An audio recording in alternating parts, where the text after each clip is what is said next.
안녕하세요. 20세기 한국 톱10 이병희입니다. 5월이 가고 있습니다. 마지막 가정의 달. 자, 이 5월 하면은 대소사가 참 많았기 때문에 글쎄요, 소중한 추억들 많이 만드셨죠?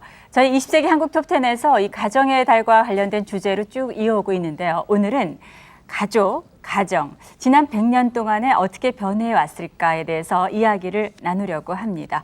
자, 오늘 이야기꾼들 소개를 해드리겠습니다. 서울대학교 국문과 박동규 교수님 나오셨습니다. 어서 나오십시오. 연극인 윤문식 씨. 네, 어서 나오십시오. 중앙일보 여론조사부의 김행 기자입니다. 20세기 한국 톱10의 만능 엔터테이너죠. 개그맨 김광일 씨. 네. 이 가족과 가정 이야기를 하자면은 어떻게 보면은 너무나 쉬운 얘기들 같아요. 이 가족과 가정. 그래서 우리가 이렇게 잠깐 넘어질 때도 아이고 엄마야 뭐 이런 말들 하시잖아요. 어떠세요? 가정에 대해서 또는 가족에 대해서 생각한다면 제일 기억에 남는 거. 그래서 뭐 어머니가 제일 먼저 생각나겠죠. 아무래도 그렇죠. 예. 네. 우리가 가족사를 새롭게 쓸 때 그 지난 100년 동안에 많은 변천이 있어 왔을 거라는 거 여러분들 다 이렇게 머릿속으로는 상상이 되지만 어떤 것들로 인해서 변천이 되었을까? 가정사 100년 동안에 변화시킨 중요한 사건들을 중심으로 좀 보겠습니다. 먼저 전체 보기입니다.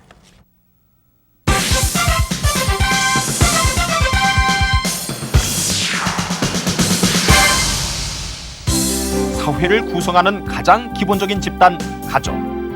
우리나라는 오랜 세월 동안 가족주의라는 가치관을 중요시해왔다. 그러나 전통적인 개념의 가족, 가정은 지난 100년의 근대사를 거치면서 그 모습을 달리 해오고 있다. 구한말 들이닥친 개화의 바람과 일제시대를 겪으면서 가족주의의 전통은 이미 그 붕괴의 위협을 받았다. 일제 식민지 공업화에 따라 토지를 잃은 농민들은 도시로 몰려들어 대부분 막노동에 종사하는 빈민층으로 전락하였다. 게다가 남편과 아들은 부역과 징역으로 끌려가고 엄마와 딸은 날품팔이를 하며 간신히 목숨을 부지해야만 했다. 가족의 단란함은 먼 나라 얘기 같았던 시절이다.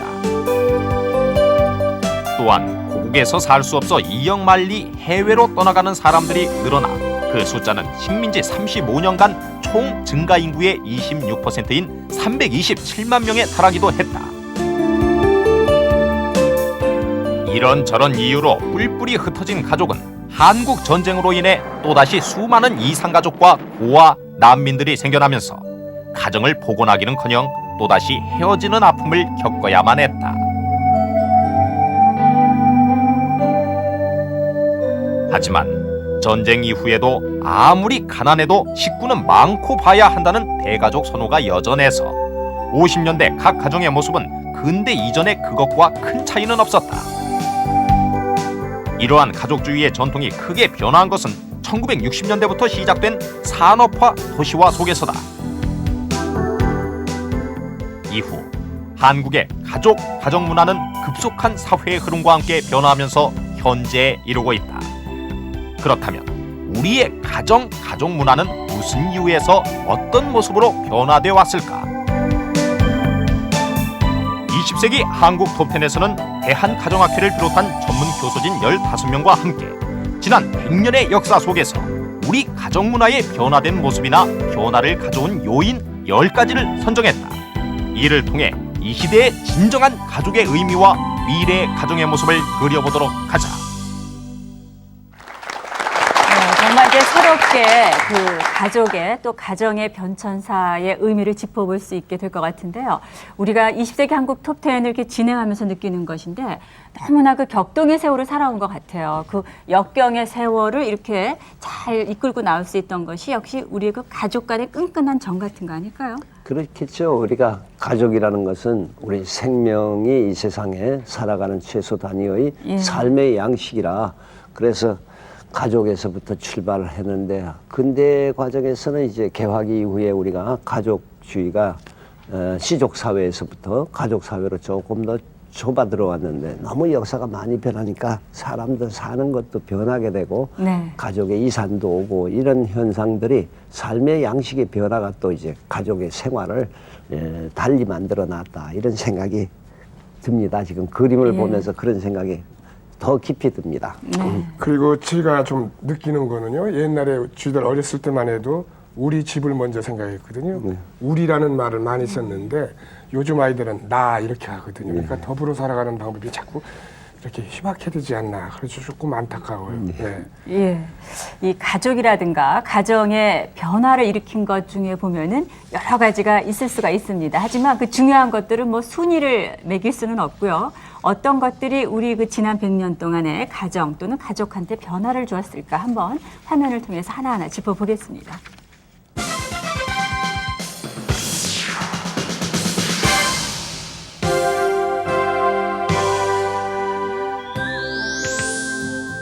우리나라에 전등이 처음 켜진 것은 1887년 3월 경복궁에서였다. 그 후 1898년엔 미국인 콜브란과 보스익의 조언하에 우리나라 최초의 전력회사인 한성전기회사가 설립됐다. 이로써 서울의 거리에는 전차가 등장하였고 종로엔 가로등이 세워졌다. 1930년대를 전후해서 전기를 공급하는 발전 능력이 크게 향상되지만 남북의 분단으로 인해 한동안 전기 공급에 어려움이 생기기도 한다. 경제 개발이 시작된 60년대 이후에 이르러서야 일반 가정에도 본격적으로 전기가 보급되기 시작했고, 따라서 사람들의 생활 시간도 밤 늦도록까지 연장되었다. 한편 전기에 힘입어 등장한 가전기기들은 주부들의 가사노동에 일대 혁신을 불러오게 되는데, 호롱불 밑에서 손가락을 찔려가며 하던 삭바느질,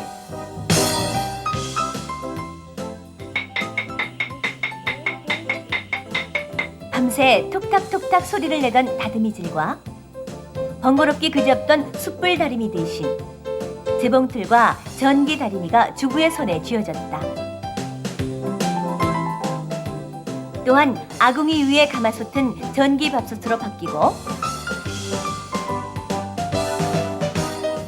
개울물 손빨래는 세탁기가, 사시사철 음식의 보관은 냉장고가 도맡게 됐다. 가전제품의 보급률은 70년대 냉장고가 10가구당 5대, 세탁기가 10가구당 1대였던 것이 97년엔 각각 1가구당 1대꼴로 증가하여 이젠 가정의 필수품이 되었다. 가전기기는 집안일을 훨씬 수월하게 만들어준 고마운 물건이다. 하지만 최근 학계 연구 보고에 의하면 가전기기의 보급 증가에도 불구하고 주부의 총 가사노동 시간이 1975년 평균 8.4시간에서 1993년 8.3시간으로 큰 변화를 보이지 않는다는 것이다. 이는 가전기기가 여러 가지 일을 주부 혼자서 동시에 할 수 있게 하므로 새로운 가사노동을 만들고 가족의 욕구 또한 증가시키기 때문이라고 한다.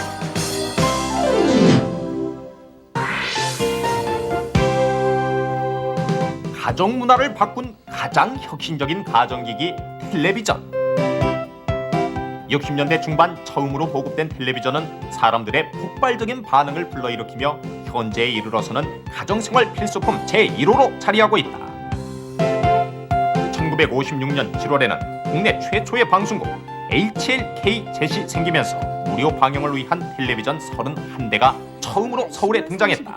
KBS TV가 개국돼 방송문화 창달에 또한 1961년 KBS가 개국함으로써 TV는 사람들의 최대 관심거리가 된다. 그 사람이 어쩐지 나는 좋아. 텔레비전 보급 초기 보급률이 아주 적었기 때문에 사람들은 TV가 있는 곳으로 우르르 몰려들었고, 당시 권투중계나 레슬링은 최고의 인기 프로그램이었다.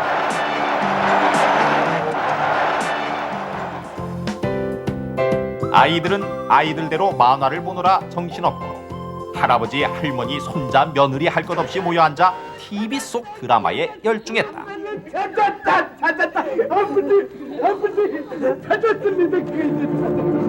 아버지! 이제 됐습니다! 드라마에 웃고 울다 보면 밥 태우는 일쯤이야 예산일이었을 것이다. 97년 현재 가구당 보급률 1.37대를 넘어서고 있는 텔레비전은 현대인의 여가 활용 방법에서 수명과 가사 차비를 제치고 1위로 올라서 있다. 화면을 보고 있으니까요. 저 어린 시절에 주인집에 TV가 한 대 있었거든요. 그래서 거기 저녁 늦게까지 TV를 보다가 어머니한테 혼났던 그런 생각. 그리고 주인집 그분들은 저를 또 얼마나 미워했을까 그런 생각도 드네요. 아무튼 그때 그 여건부 아저씨의 이 따다다 이거는요 대단했어요. 예. 저기 또 이런 얘기를 해야 되는데 김광희 씨 내가 고향이 서산이거든요. 그리고 우리 마을에 TV가 한 대 있어요. 한 대.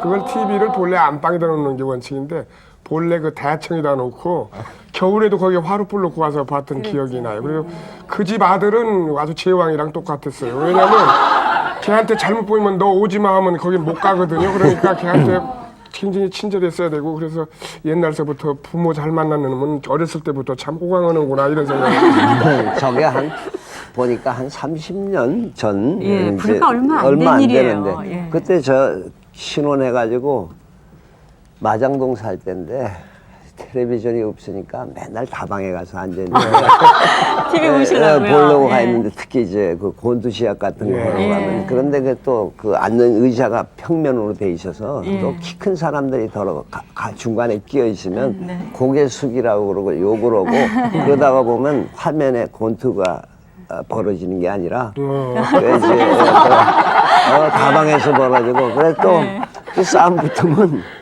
이 순경이 와서 말리면 또 내가 증인으로 가야 되는데 맨날 서울대학교 교수가 그 증인 서느라고 내가 고생했던 생각이 권투 중에 잘 못 보셨겠네요. 가끔 예. 그러면 그러죠. 항상 지금이야 예. 사실 쌀 20가마 하면은 별거 아닌데요. 그 옛날에는 대단한 거였거든요. 그 당시에 냉장고 한 대 값이 쌀 20가마였어요. 근데 문제는 이게 정말 생활에 필요한 거로 가정에 들여놓는 게 아니라 왜 과시용 있죠?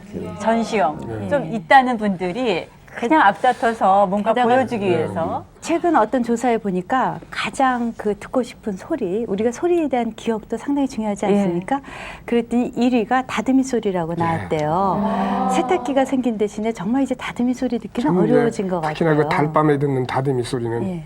그 총각들 처녀들 가슴에 울렁거리게 그 다듬이로 다듬는 그 내용물이 뭐냐면 고운 옷이거든요. 예. 되게 그저뭐 화합 섬유가 섞이지 않은 옷들이기 적상. 때문에 다시 말하면 자연산을 때리고 있다는 사실이에요. 그거는. 예. 어쨌든 하여튼 뭐 전기라든가 가전기기의 보급으로 인해서 생활이 많이 변화가 돼 있습니다. 이 텔레비전이라는 것이 어느 정도 변화를 줬냐 하면은 또 이런 면도 있죠. 똑같아지는 거. 옆집이 그렇죠. 있으면 나도 사야 되고 또 어떤 여성이 저런 것을 뭐 텔레비전에서 입고 나왔다 그러면 또 똑같이 또 입고 싶은 그런 것도 있고요. 근데 이렇게 가정 생활에 변화를 준 것 중에 전기나 가전기기 말고 또 다른 것이 있습니다. 아주 중요한 겁니다.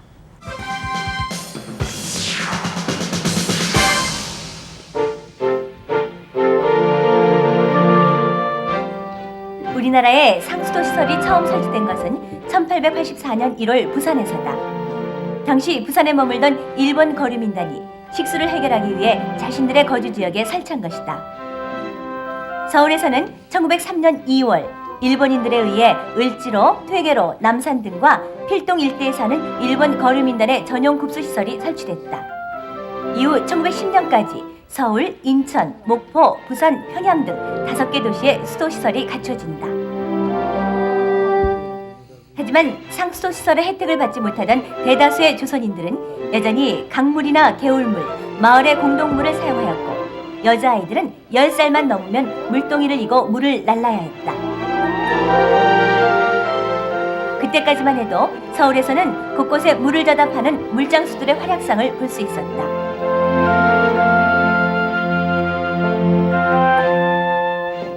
해방 후 70년대까지도 상수도 시설은 전국 36%밖에 되지 않아 사람들은 급수차나 공동우물 같은 데서 집안까지 부지런히 물을 길어 날라야 했다.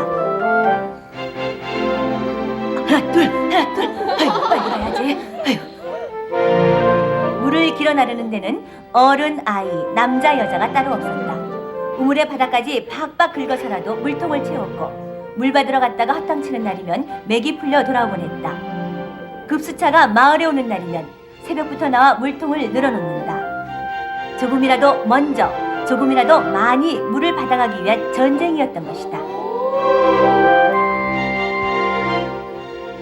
급수가 시작되면 몸도 마음도 바빠진다.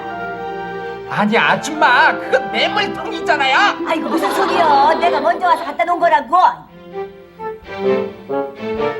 거기 아줌마들 줄을 서요, 줄을. 아이 총각, 저 여자만 많이 주면 어떡해? 우리 뭘 받아가라고?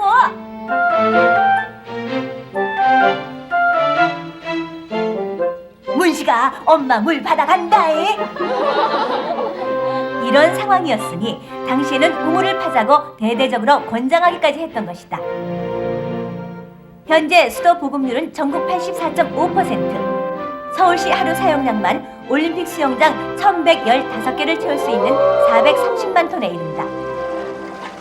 상수 시설에 의한 급수는 가정에서 그만큼 물을 가까이 하게 됨으로써 식수뿐만 아니라 위생과 보건에도 큰 개선을 가져왔다. 연중 행사쯤 되던 목욕도 자주 하면서 보다 쾌적한 생활을 할 수 있게 된 것이다. 여러분들 뭐 웃고 그러시는데 사실 저기 이렇게 물 받으려고 쭉 줄 섰던 것이 고조선 시대나 삼국 시대 얘기가 아니에요. 불과 얼마 전까지도 저렇게 살아왔는데 요즘 물 귀한 줄 모르고 박 쓰고 그랬는데 그때는 집값이 물 나오는 집하고 물 안 나오는 집이 차이가 컸지요.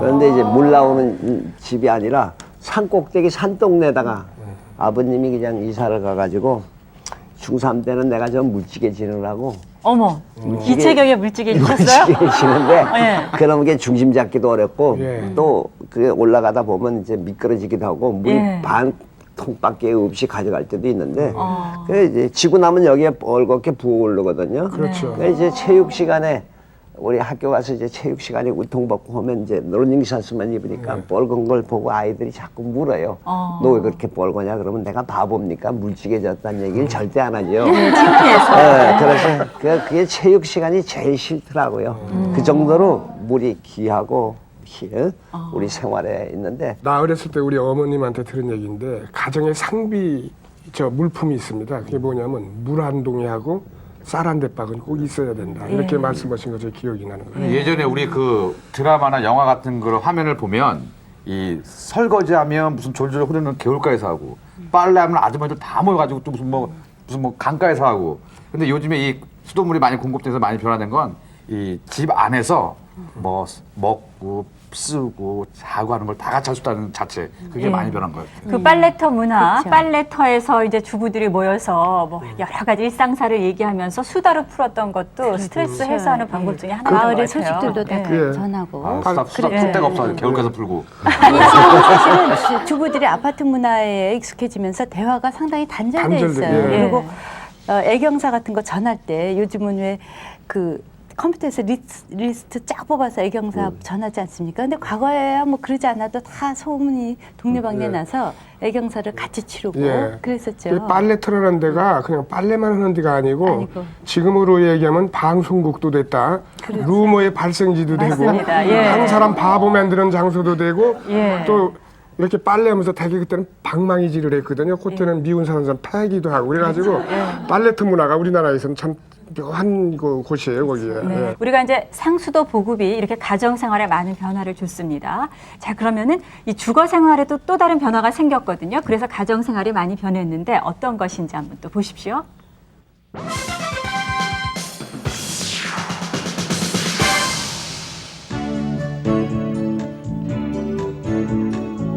해방 당시만 해도 우리네 보통집 부엌의 모습은 바닥이 방보다 낮고 아궁이에 불을 때 방 구두를 데우면서 동시에 솥을 걸고 음식도 만드는 형태였다.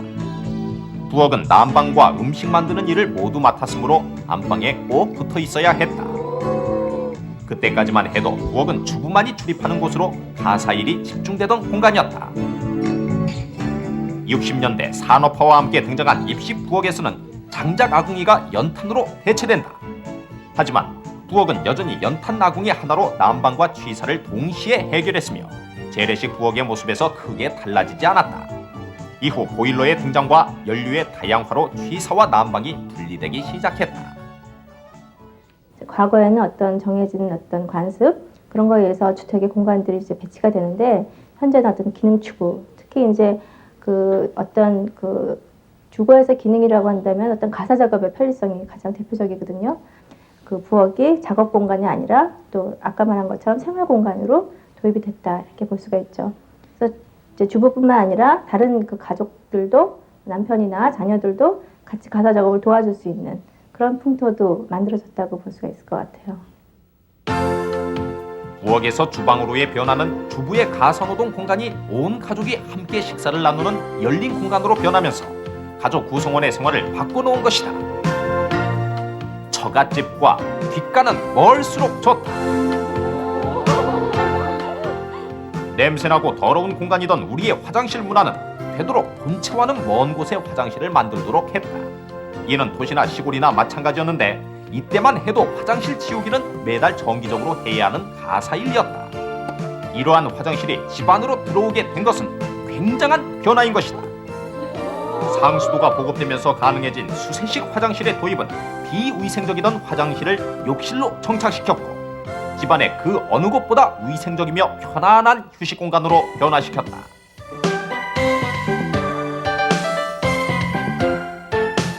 사실 입식 부엌과 수세식 화장실의 본격적인 도입은 아파트가 등장하면서부터라고 할 수 있다.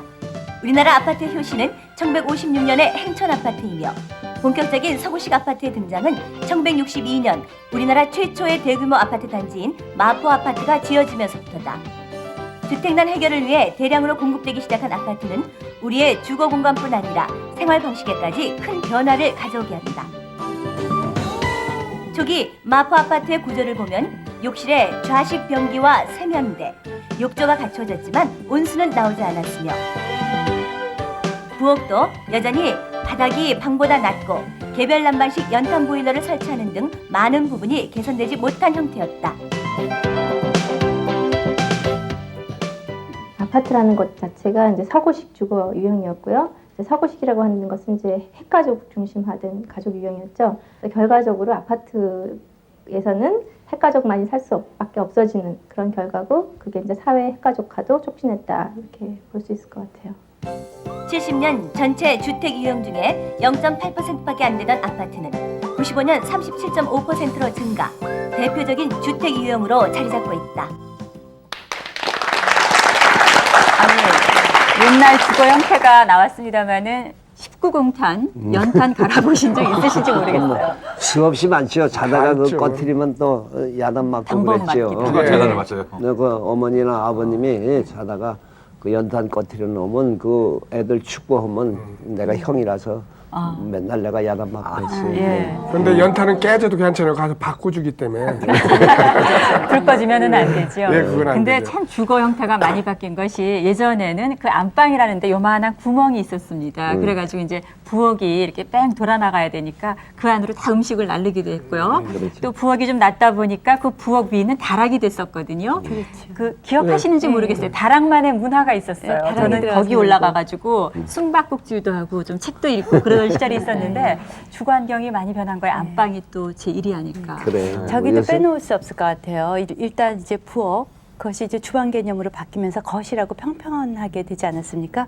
그러면서 부부 간에 좀 평등한 관계가 되고 부모 자식 간에도 좀 평등한 관계가 되지 않았나. 그리고 가사일은 꼭 여자만 하는 것이다. 이것을 좀 획기적으로 변화시킨 게 주거에 이게 처음 상당히 큰 아파트 영향을 나왔을 미치죠. 때는 제가 볼 때는 전혀 살 집이 못 되는 것 같아가지고 이사 가는 사람도 많았어요 그때. 아, 네, 예, 그렇죠. 아버님도 저런데 어떻게 사냐, 꼭 토끼장 같아가지고.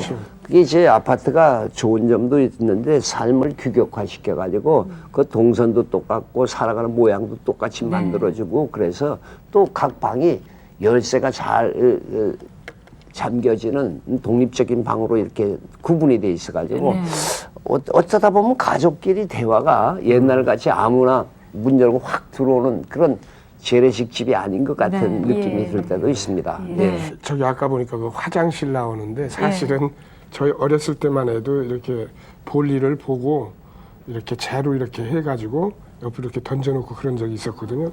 지금은 여러분 놀라지 마세요. 다 화장실이라고 하는데 사실은 화장실이라고 안 하고 측간, 뒷간 이렇게 얘기를 했어요. 그래서 농사를 주로 생업으로 삼았던 그 시절에는 대단히 귀한 비료입니다. 그게. 그래서 우리 집 가훈은 대소변은 절대 집에서 봐라 라는 식의, 그래가지고 이게 또 이제 부족하기 때문에 남의 집에 남의 집에 가서 저 뭐 쌀도 좀 주고 또 퍼오고 그런 적도 있었고. 사실은 이 화장실이 수도 보급하고 붙어서 그렇죠. 이제는 그 집안 안에서의 생활 공간으로 변화되어졌다는 것은 우리 가족들의 삶의 터전이 굉장히 달라진 하나의 모습이겠는데, 근데 옛날에는 우리 화장실에 가면 이제 종이가 그 화장지도 없어가지고 신문지 이렇게 저 가위로 올려가지고 못 박아가지고 거기다 쭉 끼워놓고 그거 한 장씩 떼고 해야 인력 때문에 달력이 참 좋지 않았습니까? 그렇죠. 예. 인력 달력이 아주 좋은 거였어요. 한 장 한 장 찢으니까. 2장 쓰면 엄마한테 혼난 적이 있어요. 근데 사실은 이 화장실에 대해서 내가 잘 알거든요. 생긴 게 화장실이랑 비슷해서 그런지 몰라도 우리 어렸을 때하고 우리보다 나이 많으신 분들은 여러분들은 깜짝 놀랄 겁니다. 화장지가 계절마다 다 바뀌어요. 뭐냐면 겨울에는 새끼줄, 여름에는 호박잎새, 그리고 옥수수 이런 거, 그거 잘못하면 비어요. 그래가지고 그렇게 자라왔었어요, 바로. 그런데 이 수도가 공급되면서 이제 수세식 변수가 나온 거죠. 이 화장실 얘기를 좀 하다 보니까 좀 이상한데요. 생활의 변화 가운데 지금까지 우리가 얘기했던 것은 좀 물리적인 변화라고 할 수가 있습니다. 무슨 뭐 가전기기라든가 이렇게 상수도 보급, 또 주거 문화 형태. 지금부터 우리가 이제 이야기하는 것은 좀 정신적이라 그럴까 어떤 제도의 변화가 또 우리의 가정을 변화시켰습니다. 어떤 걸까요?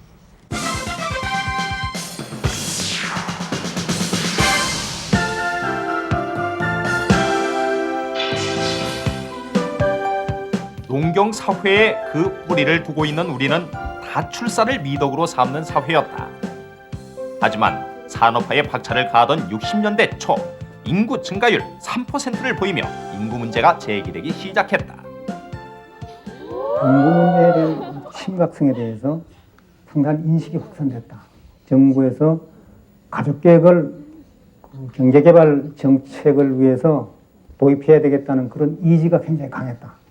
인구 증가를 좀 둔화시키는 그런 차원에서 했기 때문에 가족계획 자체가 피임 보급을 제일 위주로 했습니다. 따라서 피임 권장 캠페인 차량이 하루 종일 돌아다녔으며 가족계획협회 회원들은 가가호호를 직접 방문해 피임의 방법과 그 중요성을 전달했다. 가족계획을 위한 무료 상담을 전국적으로 실시하는 한편 각종 피임 기구와 피임약의 무상 공급, 그리고 올바른 피임에 관한 교육 등을 펼쳐나갔다. 또한 예비군 훈련 시 불임 수술을 받는 자에겐 훈련 기간을 단축시켜 주기까지 했다. 인구 증가율로는 우리나라가 어느 나라보다도 앞서서 거의 백발되는 것입니다. 당시에는 웃지 못할 표어들도 있었는데 덮어놓고 낳다보면 거짓골을 못 면한다. 이 외에도 하나 낳고 터울 조절, 둘만 낳고 탄산하자 등 아주 직접적이고 확실한 것들이어서 인구 억제 정책을 위한 정부의 가족계획 의지가 얼마나 확고한 것이었는지를 알 수 있다. 그 결과 60년대 초 우리나라 여성 한 사람당 6명의 출산율을 보이던 것이 80년대에는 2.7명, 90년대에는 1.6명으로 감소하면서 가족계획은 큰 성공을 거두었다. 가족계획 사업으로 인해서 국민들의 의식 전환은요 아주 괄목할 정도입니다. 우선은 다자녀로부터 소자녀로 바꿨다는 것이 대단히 우리에게 눈에 띄는 얘기입니다. 소자녀 가정을 가진 점에 대해서는 전부 다가 거기에 대해서 동의하면서 그 가운데는 꼭 남자아이가 있어야 되겠는데 어떤 방법으로 있어든지 남자아이를 가지는 그런 결과로 인해 가지고 출생 성비가 세계 어느 나라에서 볼 수 없을 만큼 출생 성비가 아주 비정상적으로 나타난 것이 우리나라의 현실이었습니다. 어떻게 보면 가족 구성원의 역기능적인 현상이 나타나고 있는 것이 남아선호입니다. 소자녀 출산은 핵가족화를 더욱 촉진하는 계기가 되기도 했다. 따라서 자녀 수가 적어지고 부모님과 함께 살지 않게 된 가정에서는 가족을 돌보는 일은 축소되고 가계 생활도 단조로워졌다. 하지만 일터와 가정이 확실히 양분되는 가운데 산업 인력으로 투입되기도 한 주부들의 가사 부담은 더욱 가중되기도 했다. 핵가족은 산업화 도시화의 산물이면서 동시에 경제 성장에 기여한 새로운 가족 형태였던 것이다.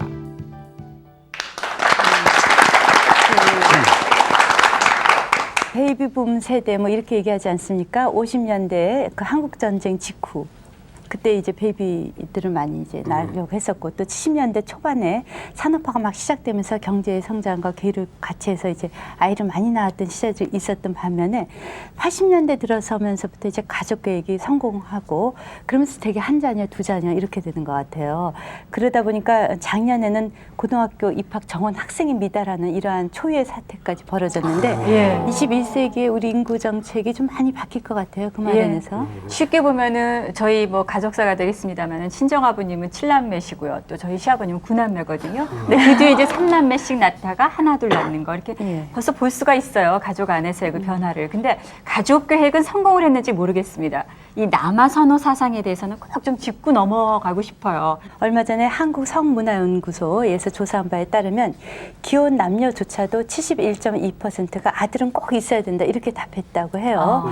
그러니까 하나 둘 낳는 게 문제가 아니라 이제 여자면은 이제 여하면 낙태하는 이런 문화, 생명을 경시하는 것뿐만이 아니라 여아를 낙태함으로 인해서 성비 불균형에 21세기 2002년쯤에 108대 100 이렇게 된다고 하거든요. 그러면은 8명의 남자는 지금 짝을 못 찾아야지 되는데 수입해 올 수도 없는 거고 그 부메랑을 이제 결국은 우리 다음 세대가 곧 지게 되는 이러한 그 어리석은 우를 범하고 있는 것 같아요. 제사 지내는 사람이 있어야 되고 네. 또 가정은 누가 중심이 돼서 끌고 가는 사람이 있어야죠. 없을 수는 없습니다. 그게 남자냐 여자냐 하는 것이 문제일 뿐이지 그것은 우리가 가정이라는 것은 하나의 팀이 돼서 가는데 팀장도 있어야 되는 것이고 제사는 우리가 또 조상을 생각하고 아버지 엄마를 생각하면서 그 혈통을 이어가는 의식인데 그걸 하지 않는다면 말이 되겠습니까?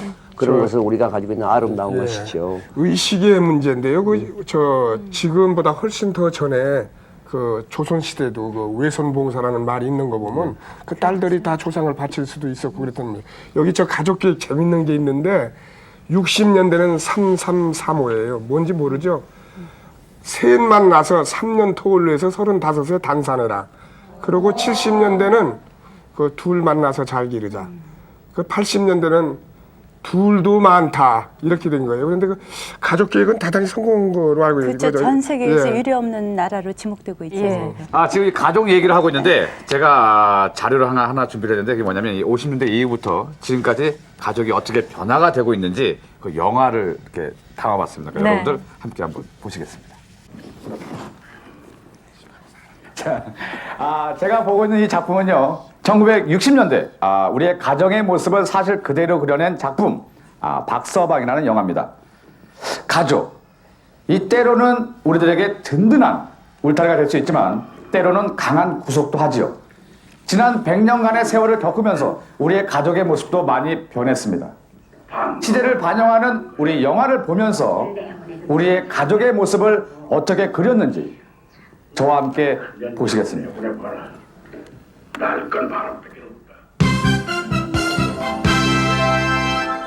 아니 이국장 댁에서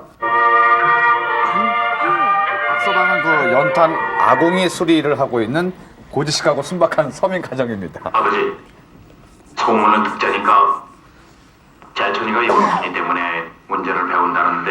그래. 이 아버님 생긴 날 잊지 말고 오너라. 응? 그게 아니라 목간좀 갔다 오시고요. 그러게요. 못 가? 네. 정말 못 가? 내 딸지. 어려운 환경이지만 자식이 있어 행복하고 자식을 위해서라면 그 어떤 역경도 이겨내는 아버지 박서방. 그의 모습은 바로 우리 아버지의 모습이기도 합니다. 400관이 남아라. 아버지 역할로 김승호 씨가 열연을 했죠. 목을 더 굳게 하기 위해서.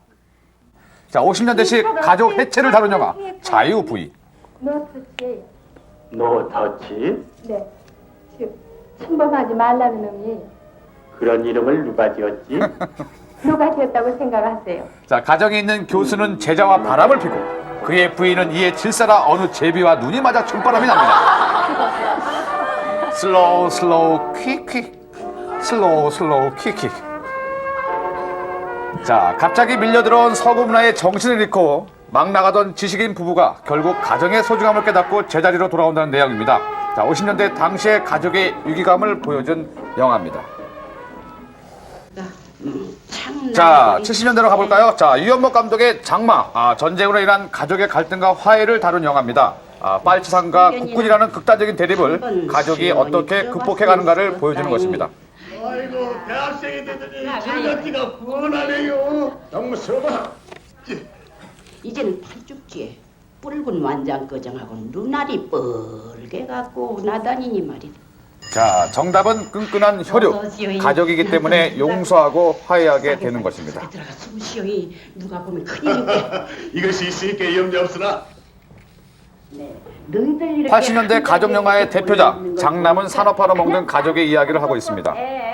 이사 축하드립니다. 이 성냥불처럼 활활 일어나십시오.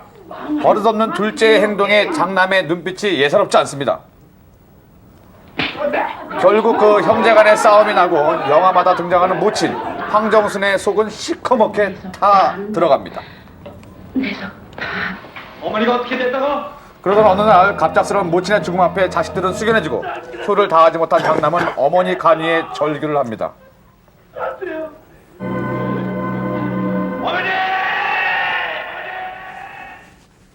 어머니는 드디어 나를 낳았다. 95년도작 내일로 흐르는 강입니다. 아버지는 외아들 정구를 일본식 교육 때문에 실패한 인생이라고 생각했기 때문에 이 영화는 한국 근대사 속의 가족 변찬사라고 할 수 있는데요. 아버지의 유교적 교육관에 반발한 명수형과 명인이라는 서로 다른 시대를 살아온 3세대가 가족이라는 울타리 안에서 삐그덕거립니다. 전통을 고집하는 세대와 새로운 형태의 가족을 선택한 세대 간의 허물 수 없는 벽, 그것은 가치관의 대립인 것입니다. 저희 부부 절도 받으셔야죠.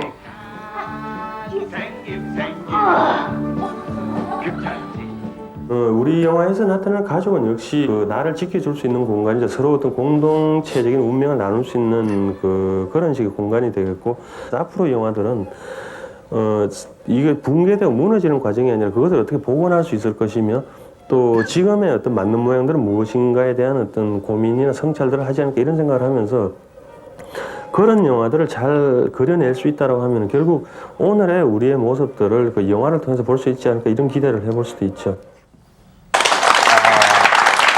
저게 이제 지금까지 소개해드린 영화가 바로 이 50년대 이후부터 지금까지의 그 우리 가족적인 영화인데, 박 교수님 저기 혹시 이 영화 안에 있는 저 보여준 그 영화 중에 보신 거 있으십니까? 그래 저기 자유 부인은 내가 책을 읽어서 교수 부인 바람나는 거라 해서 내가 열심히 대학 우리 시절에 본 적이 있는데, 그 사실은 저 영화들이 가지고 있는 특징들은 전부 이제 우리들이 가부장 제도 안에서 살아왔을 때 아버지의 모습이라든가, 그 다음에 그것이 시대에 따라서 이제 가족 성원끼리 새로운 가치관의 대두, 그리고 전례적인 가치관과 부딪혀가는 과정을 한 가족 내에서 잘 보여주는 거라 생각이 됩니다. 우리가 이렇게 가족 영화를 보니까는요, 그 어떤 가족에 대한 애틋함이라든가 또 이제 가족의 모습을 또 다시 한번 그려보고 싶다는 생각이 드는데, 오늘 20세기 한국 톱10에서는요, 가족의 변천사를 일으켰던 커다란 일들을 중심으로 해서 지금 이렇게 보고 있습니다. 밤늦은 길을 걸어서 지친 하루를 언제나 나를 맞는 깊은 어둠과 고요히 잠든 가족들, 때로는 집이 되기도 했었죠. 많은 기대와 실망 곁에 있으니 늘 벗어나고도 싶고, 어떻게 해야 내가 부모님의 맘에 들 수가 있을지 모르고 살아가는 나의 마음. 이렇게 보니까 그 빛바랜 흑백 사진 정말 좋습니다. 옛날 생각도 아마 나실 것 같으네요. 할머니 댁에 가보면 이렇게 방 안에 사진 틀이 하는데 한 사진 틀에 아주 여러 개의 사진이 붙어 있었거든요.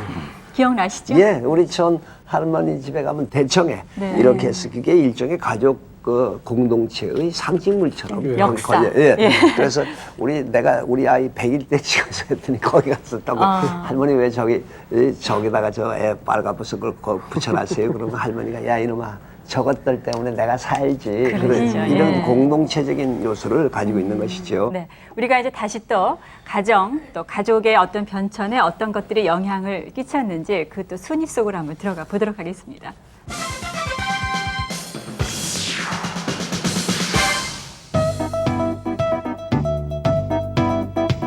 지난 근대의 역사를 돌아보면 우리는 하루 세 끼조차 먹기 힘들던 때가 더 많았다.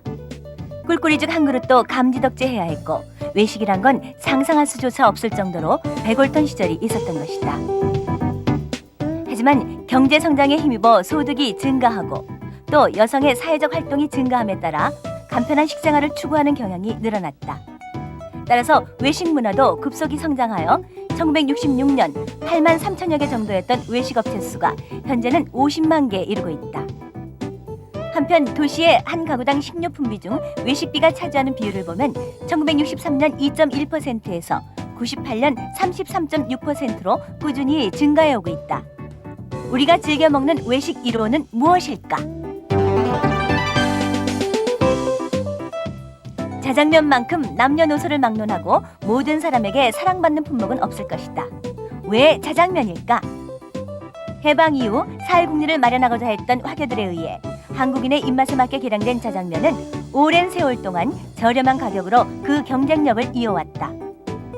1948년에서 58년까지의 중국 음식점 수는 332개에서 1702개로 무려 5배 이상이나 증가했었다. 이는 1956년부터 도입되기 시작한 미국산 잉여 농산물에 의해 값싼 밀가루가 공급됐기 때문이기도 한데 밀가루는 우리 가정의 식탁 문화를 바꿔놓은 장본인이기도 하다. 또한 88 서울 올림픽을 계기로 외식의 식단에 서서히 양식과 일식이 증가하게 되는데 이후 패밀리 레스토랑이나 패스트푸드점들이 우후죽순으로 생겨나면서 외식 문화를 주도하고 있다. 휴일이면 아이들의 손을 잡고 피자집으로 햄버거집으로 향하는 것이 요즘 부모들의 모습이다. 한편 뷔페의 등장과 한식의 다양화로 결혼 피로연이나 회가변, 돌잔치 등 집안의 경조사를 밖에서 치르는 가정이 늘고 있다.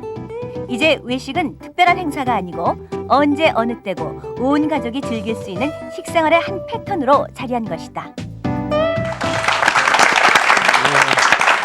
여기 배불렀던 시절보다 더 배고팠던 시절이 훨씬 많았던 시절에 저기 우리 잘할 때는 저 외식이라는 개념이 공짜로 먹는 거예요. 공짜로 먹는 무슨 얘기냐면은 회갑집, 결혼식집. 그날은 그 온 마을에 밥 하는 집이 별로 없어요. 그 집에 가서 다 먹어요. 그렇지 지금처럼 이런 그 외식이랑은 조금 개념이 다른 것 같아요. 예. 옛날에는 왜 그렇게 먹고 싶은 것도 많고 말이죠. 그런지 그때 캐러멜 왜 새로 띠들른 거 나왔을 때 네. 그게 우리는 정말 참 좋았고 네. 그 왜 저 군고구마 파는 집 앞에 가서 괜히 얼쩡거리고 했던 거 그다음에 뽕기집 설탕물 녹인 거 그거 외식이 많이 증가되기도 했지만 또 고급스러워졌다는 것도 빼놓을 수 없는 사실인 것 같아요. 그래서 60년대에서부터 90년까지 그 외식 업소가 약 그 3.6배가 늘었다고 해요. 30년 동안. 그런데 매출액은 무려 188배가 늘었다고 하니까 그간의 물가 상승률을 감안한다고 해도 우리 외식 문화가 또 굉장히 고급스러워진 거죠. 비싸졌다는 얘기. 요즘에서 한 번 나가서 조금 먹으려면 몇만 원은 금방 쓰는 것 같아요. 예. 윤 선생님이나 아마 우리 박 교수님 기억하실 거예요. 요즘 아이들한테 예전에는 왜 따뜻한 밥에다가 간장하고 계란 하나만 있어도 아주 맛있게 비벼 먹었거든요. 김치하고 아마 밥만 갖다 주고 먹으라 그러면은 먹을 사람이 없을 것 같아요. 먹을 아이들. 가출할까요? 그렇기 때문에 여성들의 노동 시간이 줄지 않은 것 같아요. 입도 그렇죠. 고급화되고 예. 찾는 것도 많고 해야 될 피자도 일도 만들어줘야 많고. 되고. 그 음식 만들어 놓은 것도 좋은 것들이 많이 나오지 않았어요? 예, 인스턴트 음식들도 많이 아주 있죠. 좋아졌습니다. 예. 자, 우리가 이렇게 가정의 변천사를 보면서요, 뭐 물리적인 거, 정신적인 거 다 있습니다만은 지금 소개해드릴 이것이 또 참 중요하다는 생각이 듭니다. 이것이 많은 변화를 가져왔습니다.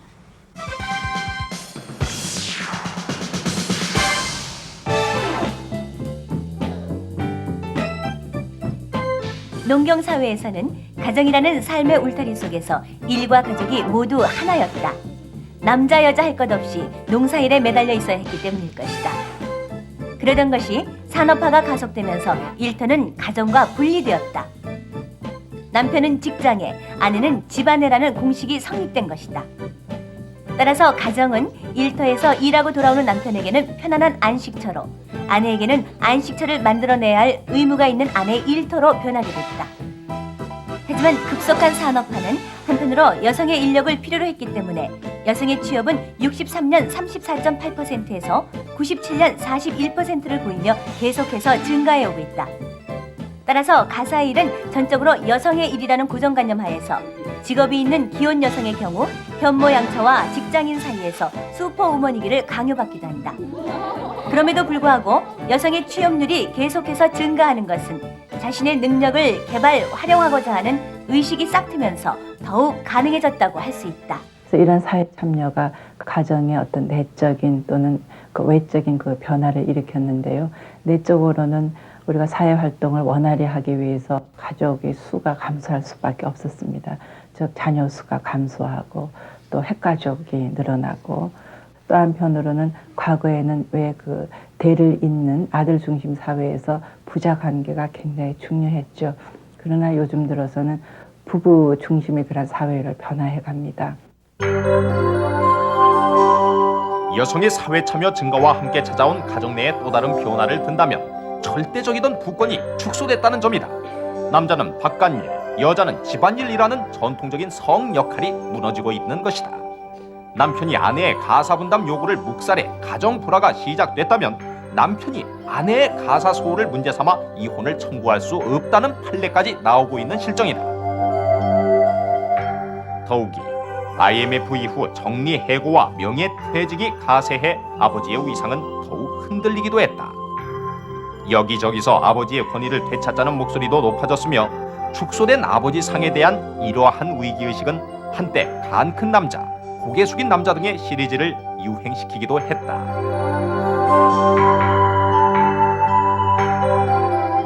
부권의 그 축소가 곧 그 가정의 위기, 아버지 상의 어떤 위기로 가져오는 것이 아니고 우리가 현대의 그런 변화하는 사회 속에서 바람직한 가족의 모습을 갖기 위해서 그 정착되기 위한 하나의 과정이기 때문에 우리가 극복해야 되는 그러한 그 과정입니다. 여성의 사회 참여 증가와 부권의 축소가 가족의 위기를 가져온 것은 아니다. 오히려 남편과 아내 중 어느 한쪽도 권위적이지 않은 동반자로서 부모와 자녀가 동등한 발언권을 가짐으로써 보다 발전적인 모습의 가족상을 제시하고 있는 건 아닐까? 네, 저거 지금 생각해 보니까 좀 많이 변했다는 생각이 들어요. 왜냐하면 우리가 자랄 때는 그 여자들이 논에만 들어가도 그 동네 흉거리가 됐었는데 여자 일과 남자 일이 구별이 돼 있었는데 이제 그 여자들이 많이 참여를 하다 보니까 남자들이 여자들이 해야 될 일들도 해야 돼요 또. 그리고 돈도 또 같이 벌어야 되고 자녀들의 입은 높아지고 정신적 세계는 자꾸 높아지기 때문에 충분히 옛날 같으면 살 것 같은데도 피곤하게 살아가는 오늘날의 아버지들 조금 힘들겠다는 생각이 들어요. 아니 이제 아버지 편을 드셨는데 제 입장에서는 또 이제 어머님들 여성들이 그렇습니다. 자녀 교육에서 양육 또 맞벌이도 많아지는데 평등하다는 의미를 좀 말씀드리고 싶은 게요. 뭐 여자들을 받들어 모시라는 게 아니라 똑같이 평등하게 나눠야 되지 않냐. 그러니까 공동의 부담. 여러분들 그렇게 생각하지 않으세요? 네. 그렇죠. 지금 예. 공동의 부담은커녕 아내한테 잘못 보였다면 큰일 납니다. 지금 그런데 그런 얘기는 지금 안 하셔도 된다고 저는 생각해요. 지금 대개 보면. 예, 그런 쪽으로 나가야죠. 예. 최근에 그 한 여론조사를 보면요, 그 배우자 여성을 고를 때 그 전업주부인 경우가 좋다가 27.5%이고 부인도 직업이 있는 여성이면 좋겠다가 32.8%로 그쪽이 더 많습니다. 이러한 변화는 이제는 우리 사회가 어느 한쪽만 벌어서 먹고 살기는 좀 힘든 그런 사회가 된 것이 아닌가 싶습니다. 이 여성들의 사회 진출은 뭐 시대적인 욕구인 동시에 우리가 항상 생각해보지 않을 수 없는 건데 여성이 꿈을 가지고 그가 가지고 있는 재능을 사회에 나가서 발휘한다는 건 바람직한 일이라 생각이 됩니다. 그런데 이제 가정 안에서는 그러기 위해서 가정에서는 어떻게 해야 하는 것은 부부간의 삶의 방식이 새롭게 이제 바뀌어져야 하는 그런 시절이 된 것 같습니다. 교수님은 가족들을 위해서 아버지로서 어떻게 하십니까? 열심히 가치관을 여쭤보는 그런 어려운 질문을 하네요. 맡긴다고요. 그다음에 집에 와서는 네. 가족들끼리는 다 그게 그들만의 생명체의 뜻을 가지고 있습니다.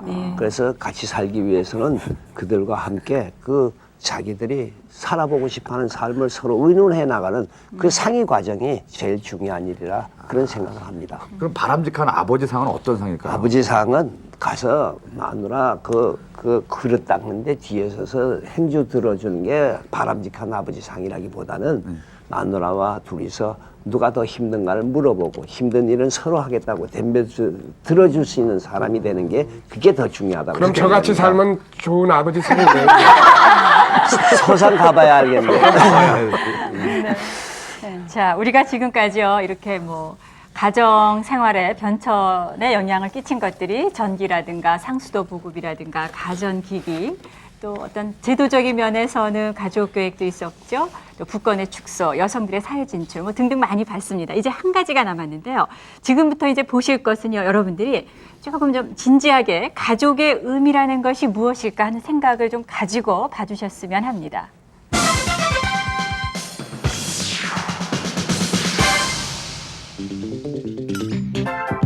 통계에 따르면 3세대 가족의 경우 1960년 26.9%에서 95년 9.8%로 크게 감소했다. 반면 60년대엔 없었던 1인 가구가 95년도엔 12.7%를 나타내고 있어 가족의 형태가 다양해지고 있음을 알 수 있다. 이제 결혼을 해서 자녀를 낳고 기르는 것만이 모범 가족이란 정의는 사라지고 그것은 단지 평균 가족일 뿐인 것이다. 가치관의 변화로 인해 이혼율이 증가하는 등 가족의 해체율이 높아진다는 면에서 한국 가정이 위기에 처했다고 말하는 사람들도 있다. 가족의 해체라는 것이 또 한편으로는 가족 구성원 간의 상호 기대치가 높아졌다는 긍정적인 측면도 발견되어집니다. 어떤 혈연 중심적인 가족, 그래서 어떠한 그 반사회적인 형태를 띠고 있더라도 우리 가족이기 때문에 정당화되는 생각들이 이제는 좀 더 도전받고 있지 않나 싶습니다. 그래서 이런 맥락에서 보면 상당히 우리의 가족 중심적인 생각을 발전시키면서도 가족 상호 간의 유대를 긴밀히 하고 또한 가족 개개인의 어떤 만족도라는 것이 함께 발전되어야 하지 않나 싶습니다. 근대 사회가 대가족에서 핵가족으로의 이행이었다면 21세기를 바라보고 있는 지금은 새로운 형태의 가족으로 이행하는 과도기라고 할 수 있다. 중요한 것은 가족 구성원에 대한 신뢰와 사랑이 존재하는 한 어떤 형태의 가족이든 영원히 소중한 것이 아닐까.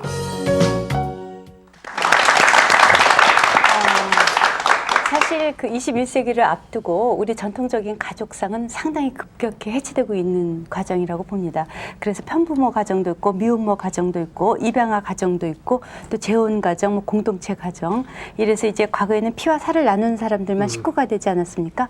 그런데 이제 피와 살을 나누지 않아도 한 식구가 얼마든지 될 수 있는데 이런 것에 대해서 가장 중요한 것은 역시 피를 나누건 안 나누건 사랑을 공유해야지 된다는 점, 그리고 사회에서 이런 가정에 대한 그 편견을 없애고 또 국가가 이러한 다른 새로운 형태의 가족에도 다양하게 지원할 수 있는 그 제도적 장치를 마련하는 것, 이런 것이 상당히 중요하지 않나 하는 생각을 해봅니다. 굉장히 이제 의식의 변화를 들 수 있으면 미혼모 여성들한테 결혼에 대해서 물어봤더니 결혼은 필수가 아니라 선택이라는 답변이 43%가 나왔답니다. 이 얘기는 결혼관이나 가족관이 대단히 달라지고 있다는 걸 이렇게 나타낸 거거든요. 예.